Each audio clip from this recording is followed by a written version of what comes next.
C'est l'heure du bilan culture de juillet et août. Bon, je suis un peu en retard, on est déjà mi-septembre, mais bon, je t'ai fait un petit challenge de vlog, je t'ai fait une petite vidéo productivité organisation. J'ai passé un été évidemment un peu étrange. Je me suis accordé 2-3 semaines de vacances où j'ai beaucoup lu, j'ai regardé pas mal de films, quasiment pas de séries, même pas du tout.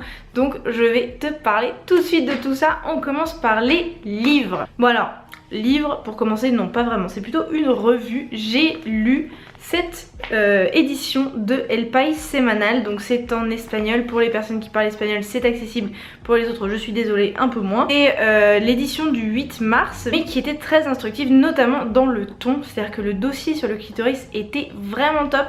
J'ai vraiment beaucoup aimé comment, en gros en France on est en retard, en Espagne ils sont en avance. Voilà, donc déjà de base El País c'est quand même le journal quotidien le plus lu, et que son hebdomadaire fasse une couverture avec le clitoris dessus, je trouve quand même ça plutôt stylé, tu vois. C'était une très chouette lecture. J'ai pas lu tous les dossiers. Il y a un dossier sur les féministes 4.0, je sais pas exactement ce qu'ils veulent dire, mais en gros c'est les féministes de dernière génération, que j'ai hâte de finir parce que c'est vraiment des portraits très intéressants. Sinon j'ai lu entièrement un bouquin très étrange qui date des années 70 qui s'appelle Savoir revivre, et donc c'est une collection, c'est un homme qui a écrit et illustré un bouquin, donc il est vraiment écrit à la main et c'est des photocopies de cette impression, de cette écriture à la main. C'est un truc de fou. Petit aparté, je porte le mala de Manon de Isoropierre qui fait des malas personnalisés pour chaque personne. N'hésite pas à aller checker, je te mets le lien dans la barre d'infos, c'est assez top. Franchement j'adore ce joli mala. Il allait très bien avec mon haut, tu trouves pas? Donc Savoir revivre, oui. Alors Savoir revivre, bon je l'ai lu fin juillet, donc je m'en souviens pas forcément très bien, mais en gros c'était une collection de savoir sur comment vivre en autonomie. Donc il y avait de construire une maison en bois à construire des toilettes sèches, à comment jardiner, comment se soigner avec des plantes médicinales, comment vivre sans électricité, comment vivre sans eau courante. C'était un truc de ouf, t'avais des plans d'une maison, t'avais une liste des outils à avoir. Enfin voilà, c'est vraiment l'idée de retour aux sources par excellence. Alors là maintenant, moi dans mon optique de vie, je ne veux pas vivre voilà, séparé du monde. Je considère que le fait de vivre en réseau va nous permettre beaucoup mieux d'affronter les catastrophes naturelles et les effondrements qui vont arriver et qui sont déjà en train d'arriver. Mais pour autant je pense que c'est hyper intéressant d'avoir des savoirs, d'avoir des connaissances à partager et à appliquer dans sa vie. Du coup bah, c'était chouette, j'ai noté quelques trucs, c'était intéressant. Surtout lu par curiosité, hein, pas vraiment pour prendre des notes quoi. Mais c'est un bouquin pas mal pour une première approche de l'autonomie. Après c'est un petit peu stressant je trouve, parce que genre voilà, il dit que en gros t'as pas besoin de douche quoi, que tu te laves dans un seau. Bon, moi je tiens à ma douche chaude pour l'instant, hein. J'ai encore du mal à vivre sans, donc bon c'était chouette, mais je t'avoue que voilà, j'ai mis un petit peu de distance en mode je ne veux pas forcément vivre comme ça là maintenant, tant que j'ai le choix d'avoir un petit peu d'eau chaude et d'électricité, je veux bien. Ensuite j'ai lu, enfin je dirais que je l'ai lu parce que j'ai regardé toutes les recettes et lu tous les ingrédients, La Guinguette d'Angèle, qui est donc un livre de recettes vegan et sans gluten. C'est un livre de recettes saines, donc il n'y a pas de... Enfin voilà, c'est vraiment le truc le plus sain que j'ai lu comme livre de recettes.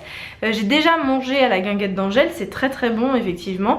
Et sur tout le bouquin il y a beaucoup de pages, c'est très très gros, je crois qu'il y a genre 400 ou 500 pages, c'est un très beau livre. Mais pour autant j'ai retenu qu'une quinzaine de recettes qui me plaisaient vraiment, parce que voilà, je suis pas dans cette mode de manger sain à tout prix. Et puis j'ai trouvé qu'il y avait beaucoup de choses qui cassaient pas trois pattes à un canard. Voilà, genre une recette de smoothie, ça va, j'en ai pas besoin quoi. Je pense que si tu débutes dans une cuisine vegan sans gluten, ok, ça peut se tenter. Si t'as jamais fait de smoothie de ta vie, si vraiment genre tu pars un peu de zéro, ça peut être pas mal. Mais je trouve que c'est pas très poussé non plus. Sur les, je sais pas, 200 recettes qu'il y avait dedans, bah, j'en ai retenu qu'une quinzaine quoi. Donc bon, pas ouf. J'ai été prise en photo parce que le bouquin était à ma mère, c'était pas clair ça non plus, mais voilà, je te l'explique. Et j'ai commencé, malheureusement je voulais le finir et YouTube existe et je me suis perdue dans YouTube. Mais j'ai lu je suis à la page 325 des Piliers de la Terre de Ken Follett sur 1050 pages, voilà, j'avais l'espoir de le finir cet été. Je ne sais pas si j'arriverai à le finir un jour, enfin en tout cas là maintenant. J'ai vraiment envie parce que c'est très très bien. J'ai vu la mini-série que j'avais trouvé très chouette. Évidemment je suis amoureuse d'Eddie Redmayne en soi. S'il toque à ma porte je quitte Léo pour lui, mais en une fraction de seconde. C'est chaud de dire ça, non? Enfin bon, voilà, j'étais pas sûre de savoir si j'aimais l'histoire des Pieds de la Terre à cause d'Eddie Redmayne ou parce que c'était une bonne histoire. Maintenant j'en suis à la page 325 du bouquin, c'est une chouette histoire. Il y a un peu de sexe un peu pour rien, parce que Ken Follett croit qu'il a besoin de mettre du sexe et du sang et du gore pour attirer les gens. Je sais pas. Mais voilà, je trouve que ça c'est un peu de trop, mais sinon l'histoire est géniale. J'adore le fait que ça se passe à la fin du Moyen-Âge. Enfin, à la fin. Dans les années 1100 je crois. On commence en quelle année? 1123. Voilà, donc on n'est pas encore à la fin du Moyen-Âge. Donc c'est très très bien, je te recommande grandement cette lecture, ça se lit très très facilement, hein. J'en suis à la page 325 alors que je l'ai lu pendant 2 semaines à peu près. J'aurais aimé tout lire, et oui, mais le numérique m'a attrapée. J'adore les vidéos YouTube, j'y peux rien, j'adore ça. J'avais tellement de retard à cause de mes examens de médecine chinoise que voilà, YouTube est passé en priorité avant les Piliers de la Terre. C'est terrible. J'ai vu 2 épisodes de 2 séries différentes. J'ai revu pour la 8e fois l'épisode The Woman de Sherlock, qui est l'épisode 1 de la saison 2, que tu peux voir sans forcément avoir vu tout le reste. Bon, il vaut mieux. Mais c'est littéralement mon épisode préféré de cette série. J'ai vu la série en entier 2 fois, à part la saison 4 que j'ai vraiment pas aimé. Je suis très très déçue de la fin, notamment du dernier épisode, parce que le dernier épisode de Sherlock, j'ai quand même deviné la fin de l'épisode dans les 5 premières minutes. Enfin, c'est aberrant je trouve par rapport à la qualité des épisodes et du suspense et tout. Peu importe. J'adore Sherlock, à part cette saison 4 catastrophique. Et mon épisode préféré c'est The Woman avec Irene Adler, qui est donc une femme incroyable. J'adore cet épisode, je t'en dis pas plus. Franchement, si tu pouvais aller le voir, ou alors dis-moi dans les commentaires ce que t'en penses. J'aime trop cet épisode et ça doit être mon côté à l'eau de rose. Voilà, je fais... que veux-tu. Léo m'a demandé hier si mon film préféré c'était Love Actually. Et je me suis dit qu'il y avait que mon ego de fille de prof qui dirait non. Et qu'en réalité, avec The Holiday, oui, je pense que Love Actually est le film que j'ai le plus vu et que j'aime le plus maintenant que j'ai atteint l'âge adulte. Voilà, bon, en tant que fille de prof, je devrais dire que c'est Citizen Kane, que c'est La prisonnière du désert, que c'est, je sais pas... le dernier Almodovar, j'en sais rien, mais bon bah c'est la vérité et puis c'est tout. Et la série que j'ai commencé, elle est sur HBO je crois, et elle est gratuite sur RTVE, mais c'est une série en espagnol donc je sais pas s'il y aura des sous-titres sur RTVE. C'est El Ministerio del Tiempo, le ministère du temps, c'est trop bien. C'est l'histoire du ministère du temps, qui est donc une arme cachée que l'Espagne a. Il y a tout un bâtiment où il existe des milliers de portes qui permettent d'aller dans différentes époques. C'est trop bien, j'ai vu le premier épisode, j'ai trop envie de voir la suite. C'est juste que pour l'instant je me suis pas encore posée, j'ai pas eu de soirée tranquille pour regarder une série. Mais franchement j'ai trop hâte de continuer cette série, elle est géniale, les acteurs sont top. Il y a juste la première scène, c'est dommage parce que le premier acteur qui apparaît à l'écran est très mauvais. Mais c'est un acteur, enfin c'est un 4e, 5e rôle, il apparaît plus jamais après. J'ai commencé ça chez mon père à Madrid et j'ai trop envie de continuer quoi. Et ensuite par contre j'ai vu énormément de films. Alors on commence par un film dont je ne me souviens pas, enfin c'est un documentaire Arte qui est sur YouTube, ça s'appelle l'OMS, attends je regarde mes notes, Chine USA, un duel dangereux. Voilà, je me souviens plus de quoi ça parle. Ouais, je me souviens absolument plus de quoi ça parle. C'est fou ça. C'est pas... Parce que celui qui m'a marqué c'est le Tous surveillés là où on parle du génocide ouïghour notamment. Tout autre registre, je te le fais par ordre chronologique, hein, tu sais bien, ça n'a rien à voir les uns avec les autres. J'ai vu Farmageddon, c'est un film de Shaun le Mouton là, tu sais. Des studios qui ont fait Voilà c'est gros mythe. Shaun le Mouton c'est trop bien, c'est trop drôle, t'as plusieurs niveaux, c'est un truc de ouf. Franchement j'ai trop kiffé, je m'attendais pas à rigoler autant. Je te jure, mon beau-père qui aime pas les dessins animés, il était plié de rire. Franchement on a trop rigolé, c'était inattendu. Mais franchement j'ai trop hâte de le revoir. Peut-être ça deviendra mon film préféré. Ensuite j'ai vu avec Charlotte Si tu tends l'oreille, c'est un studio Ghibli qui est très doux, très poétique. Il est vieux hein, je crois, il date de 95. très très agréable. En fait il est lié au Royaume des Chats. Si t'as vu le Royaume des Chats, il est plus connu. C'est l'histoire de deux lycéens et c'est vraiment top. Je t'en dis pas plus hein. C'est un studio Ghibli, tu t'imagines un peu l'univers. Il y a des chats puisque c'est lié au Royaume des Chats. Il y a un tout petit peu de magie mais juste ce qu'il faut. Enfin c'est vraiment très très bien. Je crois que c'est du fils de Miyazaki mais à vérifier. Je te mets la bande annonce évidemment, toutes les infos sont en barre d'infos hein. J'ai vu sur Netflix Homecoming, donc c'est les concerts de Beyoncé à Coachella à son retour en 2019 je crois, qui ont été filmés et qui sont entrecoupés de making of. Donc c'est il y a vraiment un montage qui a été pensé pour Netflix, donc c'est pas juste une captation de concert parce que notamment il y a deux captations. Un premier soir ils étaient habillés en jaune parce qu'ils sont 150 sur scène hein, ou plus même 200, enfin c'est un truc de ouf. Donc le premier soir ils sont en jaune, le deuxième soir ils sont en rose et donc t'as des superpositions, t'as des morceaux de l'un et de l'autre, enfin c'est... Franchement, j'écoute pas Beyoncé, voilà je l'avoue, je n'écoute pas Beyoncé, j'aime bien sa musique mais sans plus, je connais juste par cœur Single Lady évidemment, mais ce live j'étais tellement dedans, j'étais trop touchée, genre j'étais dans le train et franchement j'étais à deux doigts de me lever et de me mettre à twerker. Franchement c'était trop cool, j'adorais voir comment Beyoncé et son équipe ont atteint en fait Coachella. Bon c'est une aberration puisqu'elle était je crois 5 mois postpartum, enfin c'est absolument aberrant d'avoir fait Coachella aussi près de... Enfin, j'espère qu'elle a une team de chirurgiens pour la reconstruire parce que mon dieu elle doit être défoncée de partout. Bref, j'ai quand même trouvé ça absolument passionnant et le live est tellement empowering, empouvoirant. C'est un truc de fou, je te recommande vraiment d'aller le voir, notamment si tu es une femme. J'ai vu En Liberté sur le village de Pourgue, qui est un village, un éco-village, un éco-hameau qui pense en termes d'autonomie et de mode alternatif d'éducation pour les enfants, etc. Il est en ligne sur YouTube. Si tu es un peu intéressé par les éco-hameaux, par vivre dans un écolieu, tu as sans doute déjà entendu parler du village de Pourgue. Nous notamment dans notre projet d'éco-hameau, on utilise leur méthode d'assemblée pour notre assemblée. Donc pour l'instant on a fait 2 réunions avec et ça marche très très bien. Donc j'ai vu le documentaire En Liberté et c'est très axé sur l'éducation des enfants, donc je m'y attendais pas. C'est très romancé, lyrique et moi ça a très bien marché avec moi. Je crois qu'en plus j'étais en période d'ovulation, donc autant te dire que voir des bébés courir partout dans la nature et faire ce qu'ils veulent, c'était un bonheur.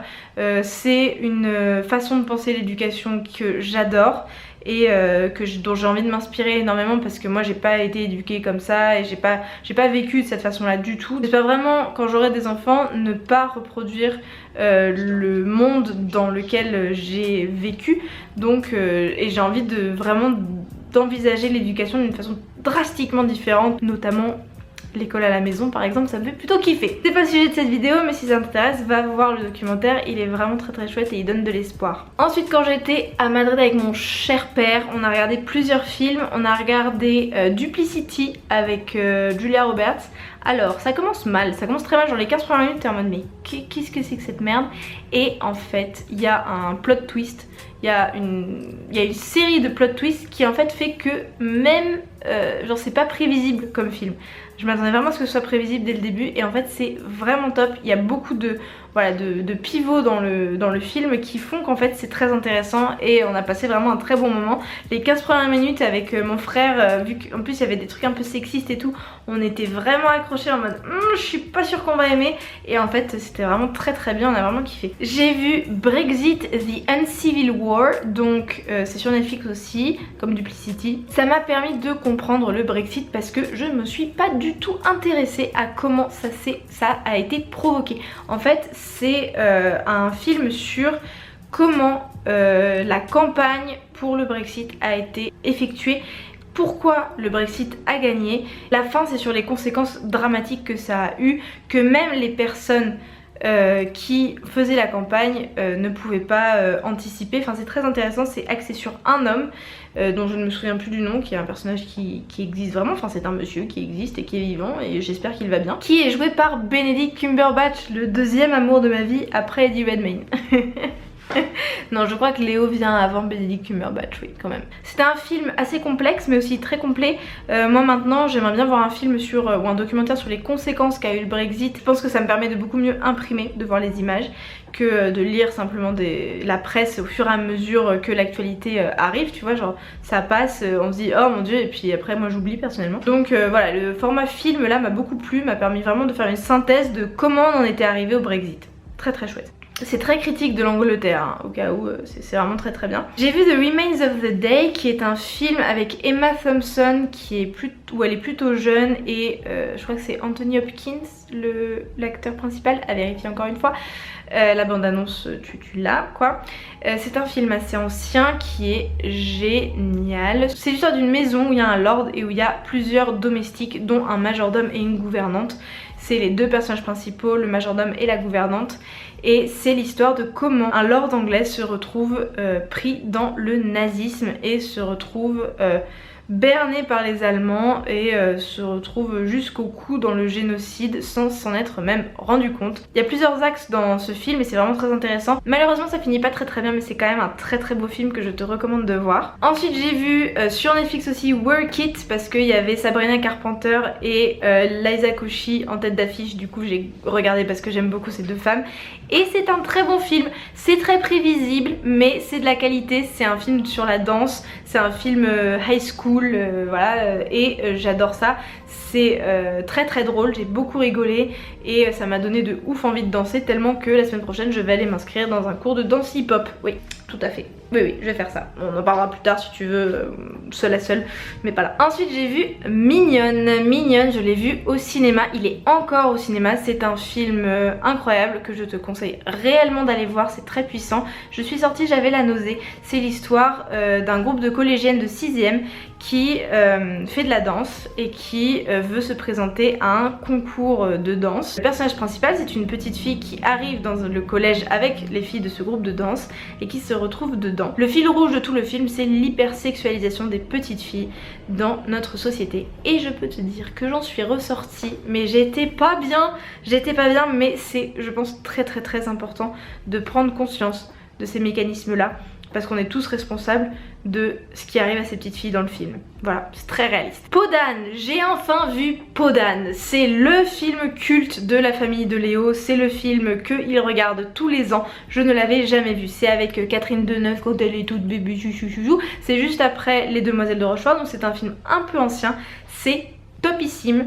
Vraiment, je m'attendais pas du tout à ça, mais vraiment je m'y attendais pas. C'est un peu un classique et c'est très particulier, l'ambiance est très étrange, c'est magique, c'est oh, j'aime bien. Non, franchement j'ai beaucoup aimé ce film, il m'a beaucoup plu. Bon, la question de pourquoi le roi veut épouser sa fille, toujours pas compris d'où est-ce qu'il s'était sorti ça. Il doit être un peu con cet homme, mais bon, ceci dit on était au Moyen-Âge. Bref, va regarder le film si tu l'as pas vu, sinon dis-moi dans les commentaires ce que t'en as pensé, si toi aussi c'est un film culte pour toi. Pour moi pas du tout, c'était vraiment la première fois que je le voyais. Et enfin j'ai vu la semaine dernière Le Crime est notre affaire, donc c'est une adaptation française d'un Agatha Christie. C'est avec Catherine Fro et André je sais plus comment en acteurs principaux. C'est Catherine Fro l'actrice principale, c'est trop drôle, j'adore. C'est donc une adaptation d'un Agatha Christie. Et ça date de 2008, mais en fait l'objectif c'est de pas trop... Ma caméra n'avait plus de batterie, même oui, bien sûr. Est-ce que c'est bon là? Bon, donc le cadre n'est plus le même, la lumière n'est plus la même apparemment non plus. Je disais, oui, Le Crime est notre affaire, adaptation d'un Agatha Christie. Je n'ai lu aucun Agatha Christie. Voilà, ne me tape pas, ne me frappe pas. Je n'en ai lu aucun, mais franchement ça m'a vraiment beaucoup plu comme adaptation. Et puis j'étais avec Juju pour le regarder, qui est une fan inconditionnelle d'Agatha Christie et qui a trouvé l'adaptation très bonne. On a beaucoup rigolé tous les trois. Il y a un petit peu de stress, un peu de suspense, c'est quand même un Agatha Christie, c'est quand même une histoire de meurtre et de détective, mais c'était vraiment très très drôle. Et je sais pas, c'est un humour très français. Franchement c'est un humour très français, je m'attendais pas à aimer et j'ai beaucoup aimé. Et bien écoute, j'ai terminé ce bilan culture très axé autour du cinéma et des films apparemment. Merci beaucoup de l'avoir regardé, j'aime beaucoup voilà, qu'on soit un petit nombre. J'ai un millier de vues à chaque fois sur cette vidéo et j'ai quand même nettement moins de vues que sur les autres, mais on est un petit cocon de personnes qui sommes intéressées par ce genre de trucs. Donc moi je passe un très bon moment et j'espère que toi aussi. Merci beaucoup de l'avoir regardé jusqu'au bout quand même. Je te fais un énorme d'énormes bisous et je te dis à mardi prochain.